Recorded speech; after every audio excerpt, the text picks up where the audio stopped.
உங்களுக்கு மீன் வளர்க்குறதுக்கு ஆசை இருக்கா? ஆனால் உங்ககிட்ட நல்ல அக்வேரியம் இல்லையா? அதுக்கு எதுக்கு சேட் ஆக்குறீங்க? அதுக்காக தானே நான் இருக்கேன். இன்றைக்கி நம்ம 2 திங்ஸ் வச்சு உங்களுக்கு அக்வேரியம் எப்படி செட் பண்ணுவோன்னு சொல்லித்தரேன். நம்பர் 1, ஒரு கிளாஸ் பாட்டில் இருந்துச்சுன்னா அதுலேயும் அக்வேரியம் செட் பண்ணலாம். அதுபோல் டப் இருந்தாலுமே நல்லா கரெக்டாக செட் பண்ணலாம். கிளாஸ் பாட்டிலில் பார்த்தீங்கன்னா மாலி, கப்பி, பீட்டா அது சால்ட்டாக வைக்கலாம்.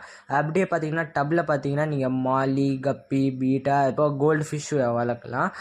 பார்த்தீங்கன்னா ஆனால் வந்து கண்ணாடி பாட்டிலுக்கோ அதுக்கப்புறம் பார்த்தீங்கன்னா டப்புக்கு பார்த்தீங்கன்னா நீங்கள் கம்பல்சரியாக ஏர் பம்ப் வச்சு தான் ஆகணும். ஏர் பம்ப் இல்லாமல் ஒரு மீன் நீங்கள் அசால்ட்டாக வைக்கலாம் கண்ணாடி பாட்டில் இல்லை டப்பில். அது பார்த்தீங்கன்னா பீட்டா ஃபிஷ் தான். ஆனால் மற்றது எல்லா மீனுக்கும் நீங்கள் வைக்கணும். கப்பி, மாலி, அது இப்போ பார்த்தீங்கன்னா கோல்டு ஃபிஷ், இது 3க்கும் நீங்கள் ஏர் பம்ப் கம்பல்சரி வைக்கணும். டெக்கரேஷனுக்காக நீங்கள் கலர் ஸ்டோன்ஸ், கலர் ட்ரீஸ்லாம் வைக்கலாம். ஆனால் கண்ணாடி பாட்டிலில் பார்த்தீங்கன்னா கலர் ஸ்டோன்ஸ் மட்டும் வைங்க, கலர் ட்ரீஸ்லாம் வைக்காதீங்க. எக்ஸாம்பிள் இதுதான் என்னோட கண்ணாடி பாட்டிலில் மாலி, ஏர் பம்ப் வைக்கல. Thanks for the watching. Bye bye.